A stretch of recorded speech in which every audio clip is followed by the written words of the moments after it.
matagutlo, matagadlaw. Adunay mga panghitabo didto sa kauluhan, panghitabo sa gawa sa atong nasod, ug adunay mga panghitabo dinhi sa atong dapit. Mga panghitabo nga mao'y makapaikag sa katawhan, nga mabinantayon sa lakat ug dagan sa panahon karon. Itanyag ning istasyon DXSR ang 7 o'clock Breakfast News.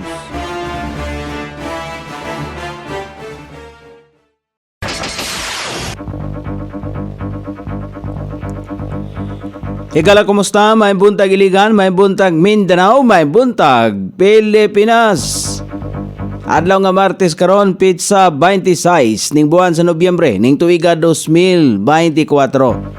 Sangan sa atoy station manager Pastor Ruben Sulapas, kini ang inyong ka-ISR Kabisaya Nunebi.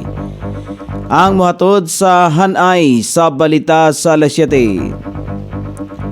O karon sa uluhang tudling sa atong mga balita, pagparehistro alang sa mass wedding ipahigayon sa Disyembre. 18 kadlaw nga kampanya pagsumpo sa violence against women gilusad. 50 ka pamilya sa Iligan apektado sa Bagyong Christine nakadawat og ayuda sa OCD Region 10. Sa kauluhan, Presidente Bongbong Marcos dili makadawat sa hulga ngadto kaniya ni Vice President Sara Duterte. Vice President Sara Duterte mahimo magatubang sa disbarment o libel case sa pagpanghulga kang Presidente Bongbong Marcos. Ihap sa mga namatay sa nahitabong engkwentro sa militar o New People's Army sa Negros Occidental moabot sa 8. Vice President Sara gikaingong gipalagan usab niya ang gihimo ngadto kaniya sa Office of the Vice President Personnel andam nga matubang sa National Bureau of Investigation. Balita sa gawa sa nasod, Putin na regalo og mga mananap sa North Korea ang naasoy mga mananap anaa sa Pyongyang Zoo. Balita sa kinabuhing Kristohanon, mga grupo sa mga Kristohanon sa India gibantayan sa mga opisyalis sa gobyerno.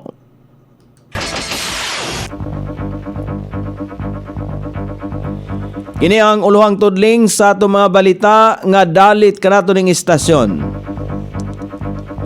DXSR 106.7 sa inyong FM dial. Ang bugtong radyo sa dakbayan siligan nga nagsibya sa balaang kasulatan, pinasubay sa inspired and preserved, not simply dictated King James Version sa Anchor Broadcasting Corporation. O karon sa kompleto nga detalye, mopahigayon ang City Civil Registrar's Office o mobile registration alang sa mass wedding sa Pebrero 14 tuig 2025 sa mga mosunod nga pitsa og lugar. Disyembre 14 ngadto sa 16 sa City Public Plaza, Disyembre 19 ngadto sa 20 ug Enero 9 ngadto sa 11 2025 sa Gaisano Mall. Sa mga gustong mo-apply, magdala lang og barangay indigency certification, klaro o mabasa nga birth certificate, valid government issued ID, sinumar, barangay certificate alang sa nag-ipon sulod sa 5 ka tuig, death certificate o decree of annulment sa nabalo o legal nga bulag sa kapares. Mahimo usab nga magparehistro direkta sa opisina sa City Civil Registrar. Kabahin kini sa tinuig nga selebrasyon sa City Registration Month. Gilusad ang 18 kaadlaw nga kampanya sa pagsumpo sa violence against women. Kagahapon adlaw pinaagi sa motorkada kiniisip kampanya sa pagprotektar sa katungod sa mga kababainan og mga kabataan og pagsumpo sa tanang klaseng pagpangabuso. Sumala pa ni Rosby Queenie Belmonte, ang chairperson sa Gender and Development, nga nakarecord ang syudad og 194 ka mga kaso sa pagpangabuso niadtong bulan sa Oktubre ning tuiga 2024. Di 96 nini ang physical nga pagpangdagmal og gisundan kini sa psychological abuse, economic abuse o rape cases. Adunay mga programa ang lokal nga kagamhanan ubos sa administrasyon ni Mayor Xiao pinagi sagad nga gidisenyo paghatag og kahibalo sa mga babae sa ilaang katungod. Lakip usab nini ang psychological service sa City Social and Development Office, Livelihood and Skills and Training o guban pa. Nakalinya na usab ang mga ubang pa mga aktibidad sama sa Large Zumba Orange Campaign, VAWC Summit, Orange VAW Campaign, Music Video Contest, Barangay Community Sessions sa Caravan with Legal Assistance.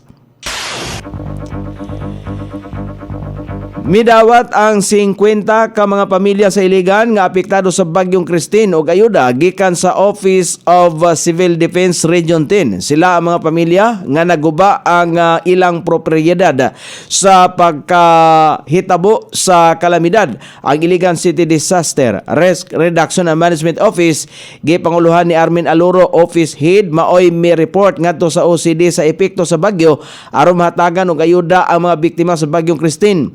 Gipaabot mismo sa mga personahe sa OCD ang mga non-food items nga mga nagkalingkawas sa kalamidad. May numduman nga nakasinati ang dakbayan sa kusog nga hangin ug ulan dala sa bagyong Christine sa miaging bulan.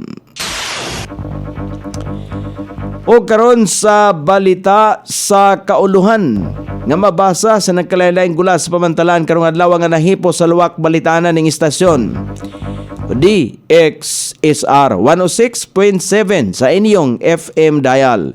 Ang bugtong radyo sa dakbayan Siligan nga nagsibya sa balaang kasulatan, pinasubay sa inspired and preserved, not simply dictated King James Version sa Anchor Broadcasting Corporation. Nagpagawas na si Presidente Ferdinand Marcos Jr. og pamahayag kalabot sa hulga ni Vice President Sara Duterte batok ngadto kaniya og kang First Lady Marcos niadtong nakalabayng adlaw.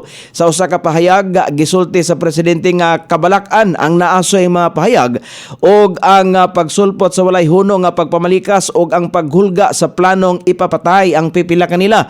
Sumala pa sa presidente kung ingon lang anak kasayon ang pagplanos pagpatay sa usa ka presidente, unsa na lang kaha ang mga ordinaryo mga lumulupyo. Gihatagan og katinawan ni Presidente Marcos nga ang naasoy kriminal nga pagsulay ang dili angay palabyon og mao ang iya ang gipalagan.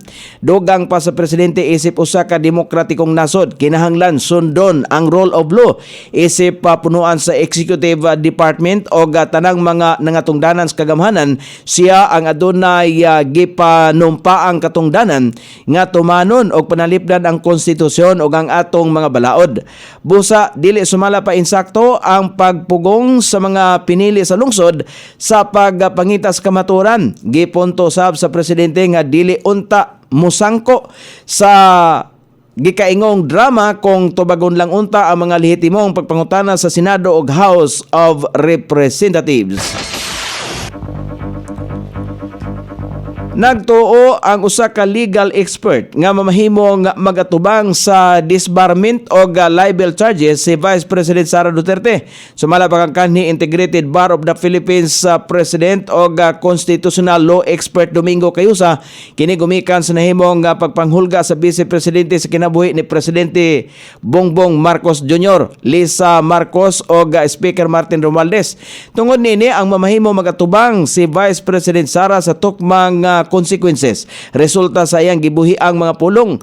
Pagpatinaw pa ni Cayusa nga bugtong ang presidente lamang sa nasod ang adunay immunity. Buot pasabot nga dili mamahimong mapasakan og kaso ang presidente samtang wala pa nahuman ang iyang termino.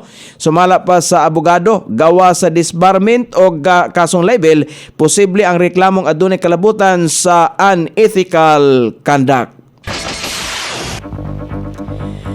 Mukabat na sa 8 ka mga miyembro sa New People's Army ang namatay human nga nahimong nahitabong engkwentro sa militar o rebuilding grupo sa barangay Katuslao, Gandoni, Negros Occidental. Base sa datos sa 15th Infantry Battalion sa Philippine Army, malampuso nilang na-neutralize ang gidaganong ihap sa mga rebuilding grupo nga kabahin sa Southwest Front Committing Region, Negros, Cebu, Bohol ug Siquijor. Sa unang taho moabot sa 7 ang namatay tungod sa grabing bakbakan nga milungtad sa 8 ka minuto. Na-recover sa militar ang nahitabuan sa engkwentro ang pipila ka 45 nga kalibre nga pistola, duha ka improvised explosive device, duha ka commercial radios, bandolier, 16 ka mga backpacks og subversive documents. Walay mga natahong namatay o nasamdan sa tropa sa gobyerno o gilayon usab nga nagdeploy ang Philippine Army og dugang unit sa lugar. Ang pinakaulahing namatay ang hingpit nga nabugtuan sa iyang gininhawa niadtong Domingo. Siguro usab sa Philippine Army nga magpadayon ang ilaang pagpahigayon sa mga operasyon batok sa mga rebelding grupo. Dili usab palabyon ni Vice President Sara Duterte ang gihimo sumala pa ngadto kaniya og sa mga Office of the Vice President personnel may tungod sa nagpadayon nga pagdung sa House Blue Ribbon Committee kalabot sa 612 milyones pesos nga confidential funds. Pahayag kini ni Vice President Sara subay sa nahimong pahayag ni Presidente Ferdinand Marcos Jr. nga gikaingong gipalagan niini ang hulga kaniya sa ikaduhang presidente. Sa usa ka interview gisulti ni Vice President Sara nga iya unang basahon ang pamahayag ni Presidente Bongbong Marcos ay na mangandam sila og tubag. Dungan niini walay lipod-lipod nga gisulti usab ni Vice President Sara sa interview nga mipalag usab ang tibok katawhan sa gipatay sumala pa sa pamilyang Marcos nga si kanhi Senador Ninoy Aquino. Luyon nining tanan nakaandam si Vice President Sara nga matubang sa National Bureau of Investigation nga nakatak ng magpagawas og sapina mahitungod sa nahimong hulga niini kang Presidente Bongbong Marcos, First Lady Lisa Marcos og House Speaker Martin Romualdez. Giklaro ni Vice President Sara nga angay tubagon usab ang iyang pangutana. Gipahayag usab niini nga dili siya mulaom nga makabaton og pata sa gobyerno. Gitumbok nini ang pag-admit sa hospital sa iyang Chief of Staff nga si Attorney Sulaika Lopez nga kalit nga na-discharge sa busa asaman ang hustisya nini. Dugang pa ni Duterte nga nganong gisilutan nila si Lopez o nganong dili ang presidente sa nasod ang maoy appointment authority ang pangutanon. O karon sa balita sa gawas sa nasod, nagregalo si Russian President Vladimir Putin og mga mananap sa North Korea isip simbolo sa paghugot sa relasyon sa mga nasod nga Russia ug North Korea. Gikataho nga ang giregalo nga mga mananap usa ka African lion, duha ka brown bear ug duha ka domestic yak, 5 ka kokatu, 25 ka klase sa peasant ug 40 ka mga Mandarin duck. Kini nga pagregalo usa ka pagbalos sa pagregalo ni Kim Jong-un ngadto kang Putin og mga mananap usab sama sa 24 ka mga pure breed nga kabayo og duha ka local breed nga mga iro. O karon sa balita sa kinabuhing Kristohanon, human nga nakadaog sa laing higayon ang Bharatiya Janata Party sa nasod sa India. Gibantayan usab sa mga opisyalis ang mga financial transaction sa mga grupo sa mga Kristohanon sa nasod aron makasuhan o korupsyon o embezzlement. Sumala pa sa gobyerno sa India nga ang naasoy mga grupo adunay kalihukan sa paghimo og religious conviction kon conversion nga gibawal sa nasod pinaagi sa mga pundo nga gihatag kanila gikan sa gawas sa nasod. Tungod niini gipugos sa gobyerno ang mga Christian organization nga magkuha og lisensya pinaagi sa Foreign Contribution Regulation Act aron nga ma-audit ang ilang financial transaction. Sa kasamtangang taho ana sa 16,023 ang adunay kon FCRA license samtang 20,711 ka mga NGO ang gitangtangan o gilimod ang lisensya. O karon sa kahimtang sa pagbanabana sa dagan sa panahon, ang haging amihan may makapiktar sa Northern Luzon Intertropical Convergence Zone ang makapiktar sa Mindanao. Ang Mindanao ang makatagamtam o manag-umon nga kalangitan karong adlaw inubanan sa katakataka mga pagulan kini epekto sa Intertropical Convergence Zone. Ang Cagayan Valley, Cordillera Administrative Region, Aurora, Ilocos Region ang makasinati gihapon sa manag-umon nga kalangitan inubanan sa patak-patak ka mga pagulan kini epekto sa hanging amihan. Ang Metro Manila og ang ubang bahin sa nasod makasinati gihapon sa manag-umon nga kalangitan inubanan sa ginagmay mga pagulan-ulan epekto sa localized thunderstorm.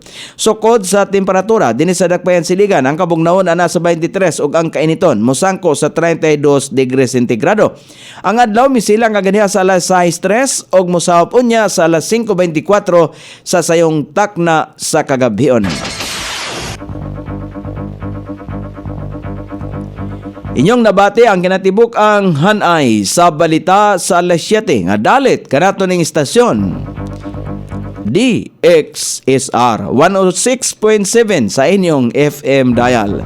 Ang buktong radyo sa Dakbayan Siligan nga nagsibya sa balaang kasulatan pinasubay sa inspired and preserved, not simply dictated King James Version sa Angkor Broadcasting Corporation. Sangan sa tigsuwat sa atong balitang international o sa kinabuhing Kristohanon Pitjan sa balita lokal Coney Island sa ato station manager Pastor Ruben Sulapas. Kini ang inyong KSR Kabisaya Nonibi. Magpasalamat ug maingon. Mayong buntag, Iligan.